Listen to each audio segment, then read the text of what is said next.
Olá, seja muito bem-vindo à aula sobre credenciamento. Credenciamento no novo Regulamento Federal e na Lei de Licitações. Então, o credenciamento é um dos procedimentos auxiliares, né, um chamamento público, que a administração pública ela vai convocar os interessados em prestar serviço, fornecer bens, para que, desde que eles preencham, né, os requisitos necessários de habilitação, eles se credenciem naquela entidade, naquele órgão, para executar o objeto quando for convocado. Então, quando vai acontecer o credenciamento? Quando a administração verificar que a melhor solução é credenciar vários fornecedores, né, que fiquem credenciados para fornecer um produto, entregar um serviço, seja porque selecionar um único fornecedor não é possível, a disputa, ou pelo próprio interesse da administração isso não ser possível. Então, a administração, ainda na etapa de planejamento, ela deve evidenciar que não é viável, que não é adequado realizar uma licitação para selecionar um único fornecedor. E aí o credenciamento ele vai acontecer por chamamento público. Então a gente tem um edital de credenciamento que vai convocar os interessados, contendo as condições padronizadas de contratação.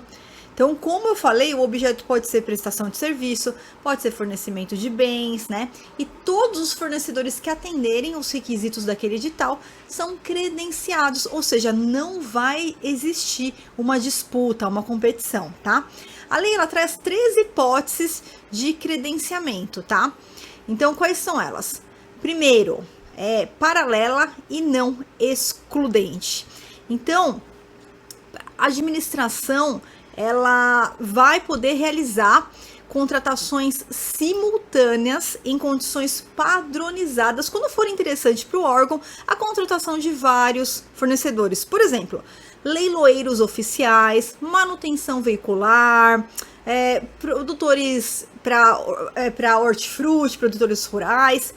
E aí, quando não for possível contratar todos de uma vez só, precisa se estabelecer um critério objetivo de distribuição da demanda, ou seja, um critério de rotatividade, uma ordem de atendimento, critérios objetivos para distribuir essa demanda.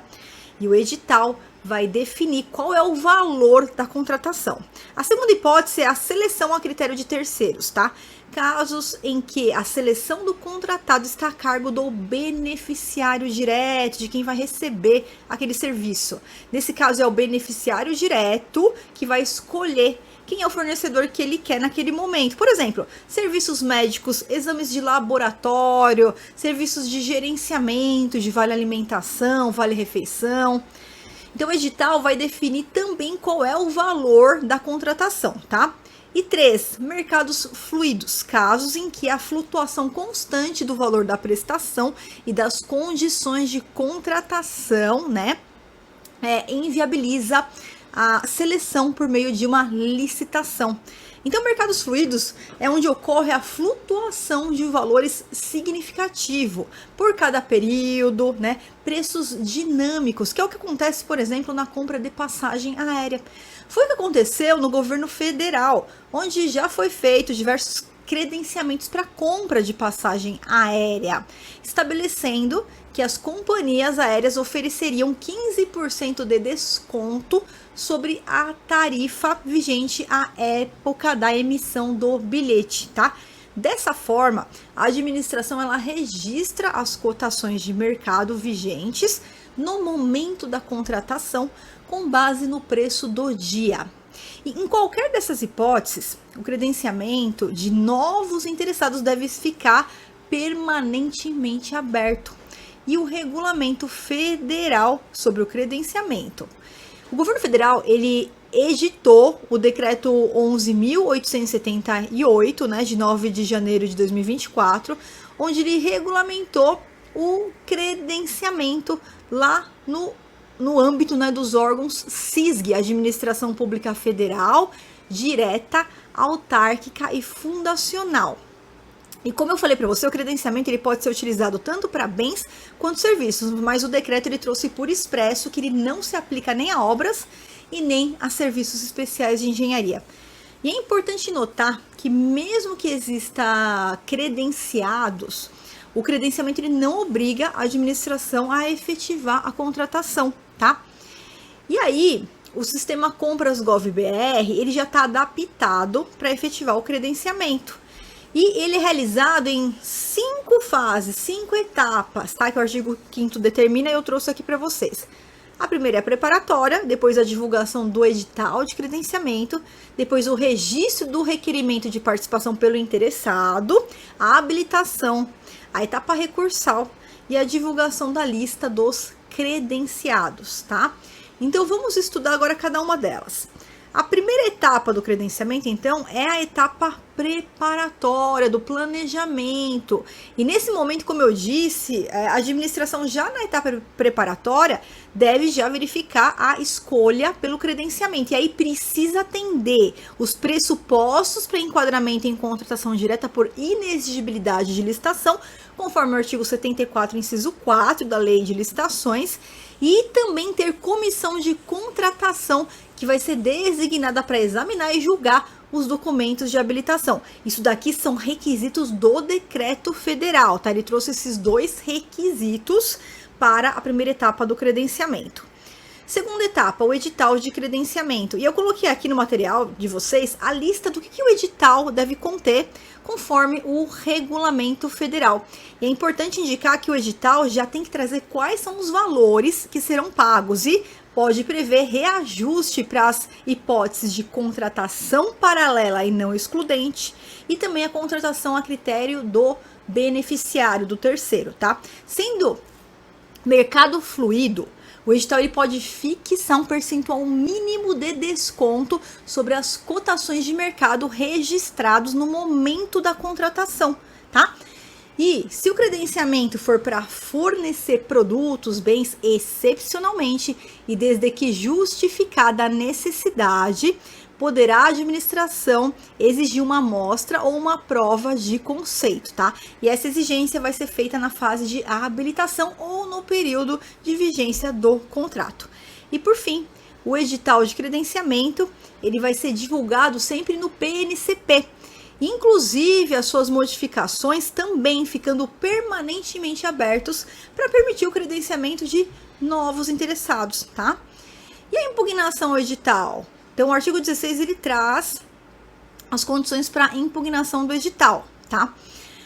Então, qualquer pessoa pode impugnar um edital de credenciamento ou mesmo fazer solicitação de dúvidas, esclarecimentos, né?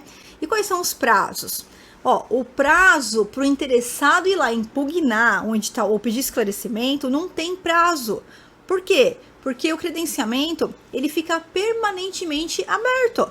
Então, o interessado ele pode impugnar ou solicitar esclarecimentos a qualquer momento, tá? E o prazo para a comissão de contratação responder, aí sim, ela tem 3 dias úteis para responder contados do recebimento do pedido, tá? A decisão pela impugnação, né, pela comissão de contratação, ela também tem que ser motivada nos autos e a resposta vai ser divulgada lá no Compras Gov.br, tá? Dentro do prazo aí de 3 dias úteis. E não existe efeito suspensivo para impugnação, tá? Se a impugnação for acolhida e o edital for alterado, essa modificação ele vai ser republicado lá no PNCP. E também o edital ele pode ser anulado e ele pode ser revogado a qualquer momento se a administração verificar que tem uma ilegalidade, né, que precise anular, ou caso de interesse público, inconveniência, inoportunidade, que precise revogar, tá?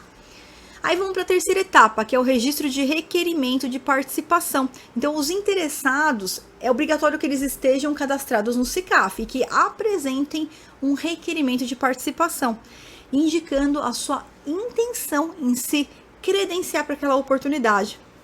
E não pode participar do credenciamento, né?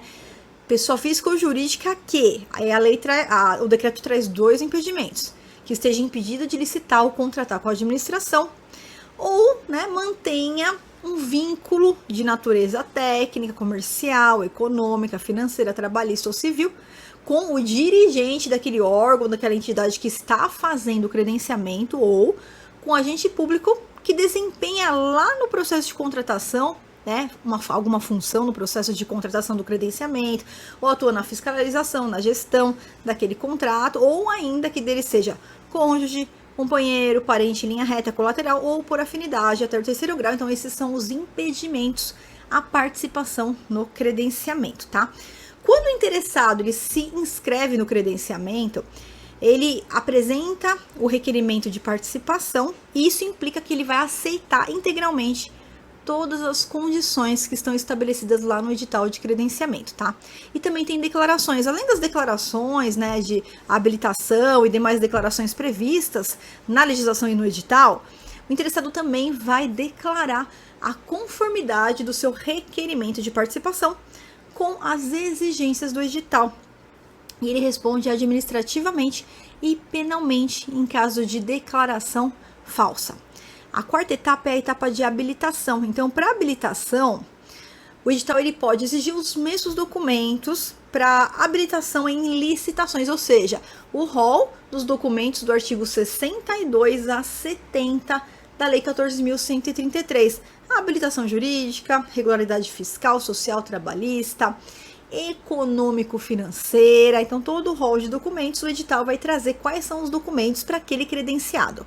E o interessado que atender todas as condições de habilitação, ele já será automaticamente credenciado, tá?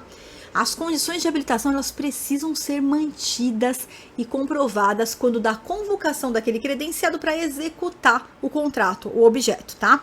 E a habilitação, ela vai ser verificada pelo SICAF, sendo que todos os documentos exigidos no edital e que não constem do SICAF, eles são solicitados pela comissão de contratação, devendo ser enviados na forma estabelecida pelo edital de credenciamento. E o prazo vai ser até a conclusão da etapa de habilitação, conforme previsão do edital, tá? Além disso, é proibida também a juntada de novos documentos, assim como existe para as licitações, foi previsto também para o credenciamento as mesmas regras, né? Exceto em sede de diligência, para quê? Para complementar informações. Então, já apresentei o documento e é necessário apurar algum fato que já era existente à época da abertura ali do credenciamento, ou atualização de um documento que expirou após a data de recebimento da documentação. Então, aqui não há nenhuma novidade, a mesma previsão que a gente tem na Lei 14.133 para fins de habilitação, tá? E também o decreto ele prevê, né, lá no artigo 15, um dos seus dispositivos, que pode também a comissão de contratação consultar os sites eletrônicos oficiais que emitem as certidões, né, para obter e lá diretamente as certidões daquele interessado. E além disso, a comissão de contratação ela pode sanar também erros ou falhas formais, compreendidas aquelas que não alterem a substância, a validade jurídica dos documentos de habilitação, tá? Quinta etapa, a etapa recursal. Então, depois da decisão da comissão de contratação sobre a habilitação, o interessado ele pode recorrer. Aí ele tem que manifestar a sua intenção de recurso, né? Se ele não fizer, ele perde esse direito. E o prazo para interpor, né, o seu recurso é de 3 dias úteis, contados ali da data da publicação da sua decisão sobre a habilitação. E o recurso ele deve ser sempre dirigido à comissão de contratação, que vai poder ou reconsiderar a sua decisão, ou, no caso dela manter a decisão, ela encaminha o recurso com a sua motivação para a autoridade superior, e a autoridade superior vai ter prazo máximo de 10 dias úteis para decidir acerca daquele recurso contado do recebimento dos autos, tá? E a sexta fase é a divulgação da lista dos credenciados. Então, essa lista dos credenciados, o resultado, vai ser divulgado no PNCP e vai ficar lá disponível permanentemente no PNCP, tá? Após isso, a gente vem para a etapa de contratação. Então, divulgou a lista, a administração já pode convocar os credenciados para assinarem instrumento contratual, retirar nota de empenho, emissão de nota de empenho ou similar, né, ordem de compra. O prazo para essa convocação é durante todo o prazo de validade do credenciamento, tá? E o prazo que o contratado tem para ir, por exemplo, assinar o contrato, após ele ser convocado, vai ser o estabelecido no edital. É o edital que vai estabelecer. E ainda pode prorrogar por uma vez esse prazo por igual período se o contratado, né, o credenciado tiver alguma justificativa e solicitar a prorrogação, tá? Inclusive, antes de emitir cada nota de empenho, a administração precisa consultar o SICAF para identificar possível impedimento de licitar e contratar, tá? Então, a vigência do contrato no credenciamento vai ser aquela que foi estabelecida no edital, o edital que vai disciplinar, tá? E aplica-se também aos contratos decorrentes do credenciamento as regras do artigo 124 da Lei 14.133 sobre alterações contratuais. E o descredenciamento? No artigo 23, ele traz as hipóteses em que o descredenciamento poderá ser realizado pela administração pública. A primeira hipótese é a pedido do credenciado. Nesse caso aqui, pessoal, o contratado, ele precisa cumprir os contratos que ele já assumiu, não bastando entrar com esse pedido, achando que ele vai se livrar das obrigações que ele já firmou, tá? Segundo, perda das condições de habilitação. Então, nesse caso, 2, deve ser aberto um processo administrativo, assegurado contraditório, ampla defesa, para verificar a incidência de aplicação de penalidades ao contratado. 3, descumprimento injustificado do contrato pelo contratado. Da mesma forma, deve ser aberto aqui um processo administrativo, claro, vai assegurar contraditório, ampla defesa, mas vai verificar, né, a incidência da aplicação de penalidades por ele não ter cumprido o contrato, tá? E a última hipótese de descredenciamento é a sanção de impedimento de licitar e de contratar ou declaração de inidoneidade superveniente, quer dizer, sofreu essas sanções, ele vai ser descredenciado. Importante notar que o descredenciamento não exonera a administração de pagar pelos serviços que realmente já foram prestados e fornecidos até a decisão pela rescisão contratual, tá? Então, no caso de segurança nacional, interesse da administração ou motivo de economicidade, o decreto traz a possibilidade de que a autoridade máxima decida pela não rescisão, tá? E do contratado lá que está credenciado, mas que esteja em situação irregular. Isso também é até a aplicação da LINDB, né? Nas licitações também se aplica aqui ao credenciamento, tá? Bom, espero que você tenha gostado dessa aula. A gente se vê nos próximos vídeos, nas próximas aulas. Até mais!